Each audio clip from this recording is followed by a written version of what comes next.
I cried so much that day. Just listen to the music. I remember I stood, I rested my head on the stereo, and I just cried like a baby. And that was therapy for me. And I said, oh my God, that was a talented young man to put those words together. And he had a beautiful voice. I love his voice and the way he came off, you know. I appreciated him as an artist and as my son. Before she passed away, Ms. Violetta Wallace was still a grieving mother, holding on to the pain and confusion over what truly happened to her son, Biggie. People often say time makes things easier, but how do you move forward after losing your only child, especially when there's a possibility that those he believed in may have played a role in what happened to him? And yes, when I mention people close to Biggie, I'm talking about Diddy. Some say Diddy even tried to silence Violetta more than once because she was beginning to find out things he didn't want anyone to know. Big was showing me a contract because I was saying to Big, Big was like, yo, Gene, I like you. I would take you with me, bruh, but you love that too much. I said, love that much? What the fuck you? I love it too much. He said, yeah, you love him too much, bruh. I would take you with me. I said, nigga, how you gonna take me with you and you broke? He said, I'm broke. I said, yeah, broke, man. You owe Mike Gadget $30,000 for the system in them drop boxes he put in your truck. And he was like, yo, how you know that? I said, talk and run their mouth, Big. Yo, he said, oh.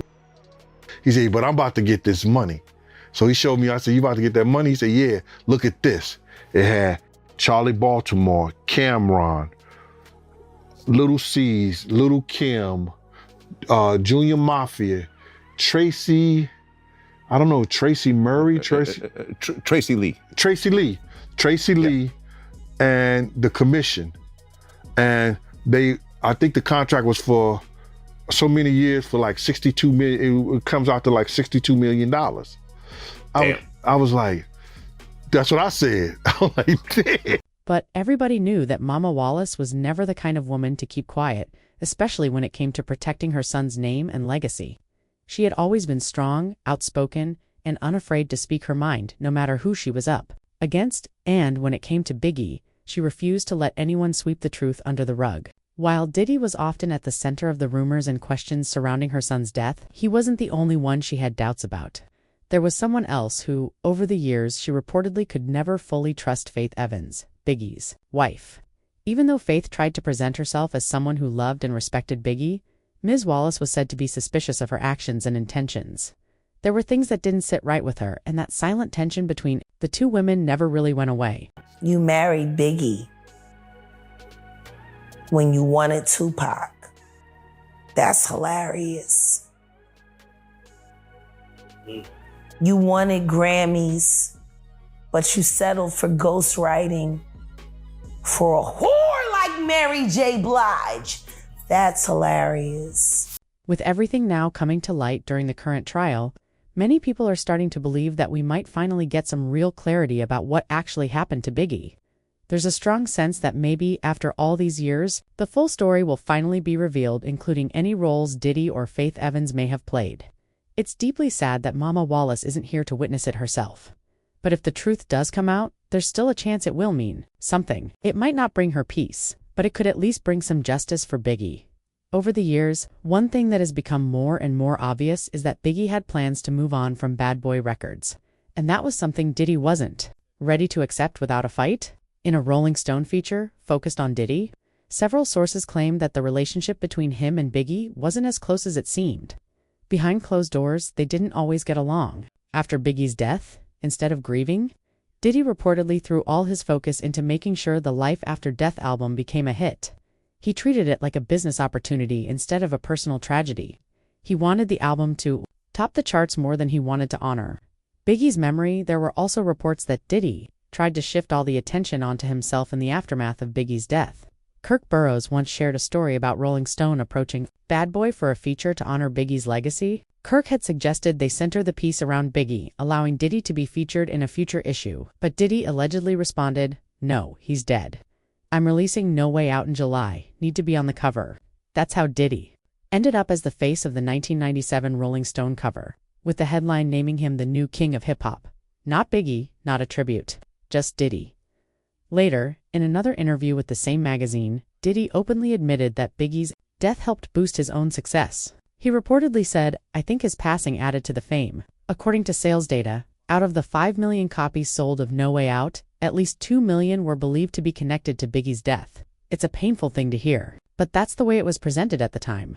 Kirk Burrows also mentioned that Diddy was bothered by Biggie's connection with Tupac before things went bad between them. He explained that Diddy wanted to be close to Tupac himself, but Tupac didn't trust him and kept his distance. Some people believe Diddy played a part in turning Biggie against Tupac. Kirk claimed that Diddy encouraged Biggie to write diss tracks and purposely released Who Shot What in 1995, knowing full well it would be seen as a shot at Tupac even if that wasn't Biggie's intention. From everything that's been shared publicly, it seemed like Biggie's mom believed that too. She had always said Biggie and Tupac cared about each other before outside forces got involved.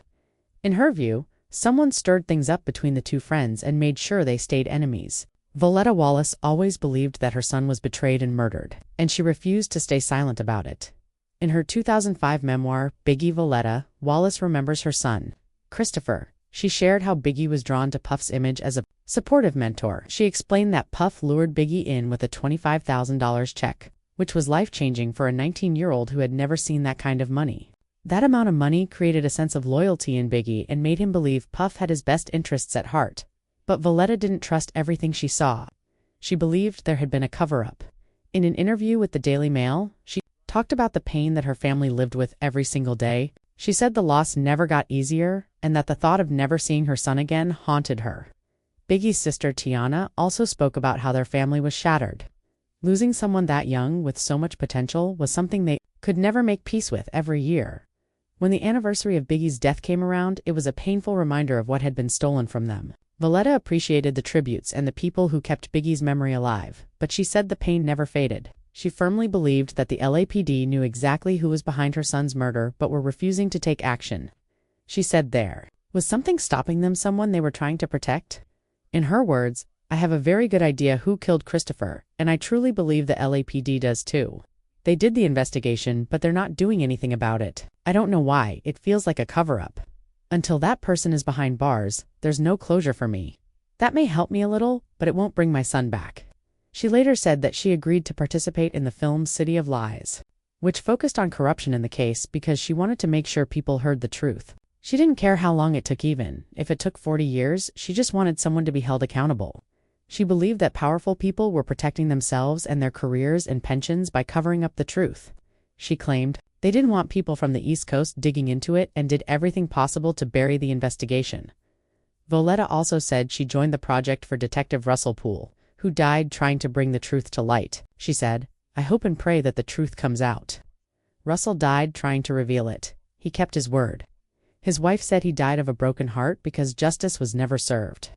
All he saw was corruption and lies that stuck with her. She didn't just want justice for her son, she wanted people to understand how much had been hidden from the public.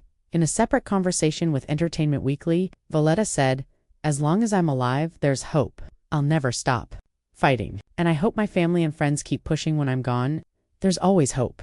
Her words were a reminder of the strength she carried and the determination she passed on to others. Although she never mentioned Diddy by name when speaking about who she thought was responsible, many believed she was referring to him. The rumors had always been there that Biggie was beginning to speak up, to stand on his own, and that someone didn't like that. People whispered that maybe Diddy had a hand in keeping Biggie quiet, and Violetta had heard those whispers too, and she never brushed them off. So my whole thing about it is that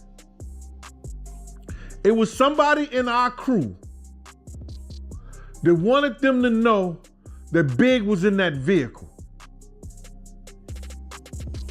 And to separate it, that's where you get there was more than one people trying to kill us. You understand? You're right.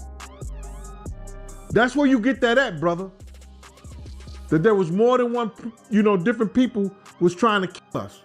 Because somebody wanted to know, yo, if y'all gonna get big, here go the car with the stick. But it goes deeper than just Diddy's actions because a lot of people believe he wasn't the only one involved.